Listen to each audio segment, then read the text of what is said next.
Pessoal, vamos para a próxima questão, então, vista a questão das isenções, que trata das garantias e privilégios do crédito tributário. Vamos falar especificamente das impenhorabilidades, tá ok? Pessoal, nós sabemos que a dívida ela é garantida com o patrimônio do devedor. Então, isso no direito tributário, fora do direito tributário, o que garante que nós vamos pagar a nossa dívida é o nosso patrimônio. Então, é o patrimônio que responde pelas dívidas do devedor, tá ok? Pessoal, só que essa responsabilização do devedor pelo seu patrimônio, o patrimônio responder pela dívida, ela tem algumas exceções. Tem alguma parcela do patrimônio que não pode ser penhorada para pagamento de dívidas, que são os bens que nós chamamos de impenhoráveis.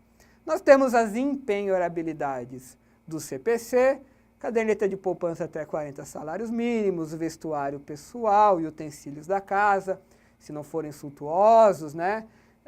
Subsídios, salários, tem as impenhorabilidades do CPC, que vocês conhecem bem da aula de processo civil, e nós temos a impenhorabilidade do bem de família. Então, aquele único imóvel do casal ou o imóvel de menor valor, o bem de família da Lei 8.009, ele é impenhorável, uma impenhorabilidade legal, o bem de família é impenhorável.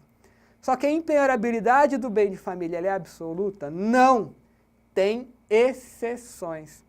E uma das exceções da impenhorabilidade do bem de família é para o pagamento do IPTU do imóvel. Então, primeira exceção, pagamento do IPTU. Segunda, contribuição previdenciária dos empregados domésticos do imóvel. Então, é o seguinte, o bem de família é impenhorável, inclusive para o pagamento de dívidas tributárias. Exceção, quando é que eu posso penhorar o bem de família para pagar tributos? Quando o tributo for um IPTU do imóvel, for uma contribuição previdenciária do empregado que trabalha no imóvel. Ok? Então, diante dessa informação, vamos para a próxima questão, ver como isso foi cobrado pela FGV no exame de ordem. Ok? Diz lá a questão do 6º exame unificado da OAB. Vamos lá. Fulano de Araújo, proprietário de um único imóvel em que reside com sua esposa, no município do Rio de Janeiro, é réu em ação de execução fiscal. Então, fulano de tal, num único imóvel que possui, ele é réu na execução fiscal, promovida pela Fazenda Pública Municipal por falta de pagamento do IPTU. Tendo em vista as disposições gerais contidas no CTN, acerca do crédito tributário, assinale a alternativa correta. A. O imóvel residencial próprio do casal é impenhorável, não devendo responder por qualquer tipo de dívida?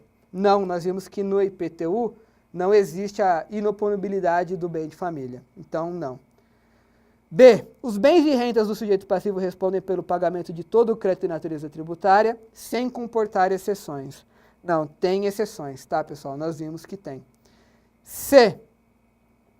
Bens gravados por ônus real ou cláusulas de inalienabilidade não podem ser alcançadas para saldar dívidas tributárias. Podem sim, tá, pessoal? Gravados por ônus real e cláusulas de inalienabilidade, essas cláusulas não são oponíveis à cobrança de dívida tributária.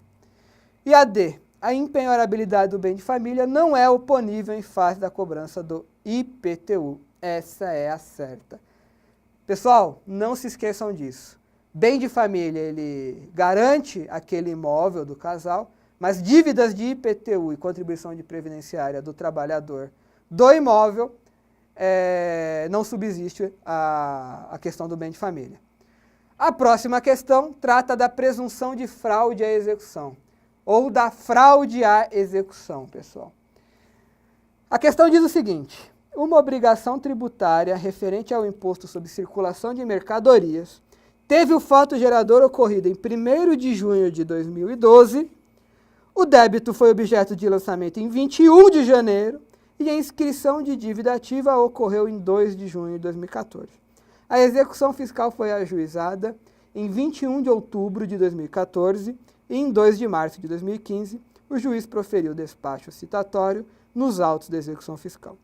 Considerando que o contribuinte devedor alienou todos os seus bens sem reservar montante suficiente para o pagamento do tributo devido, assinale a opção que indica o marco temporal, segundo o CTN, caracterizador da fraude à execução fiscal, em termos de data de alienação.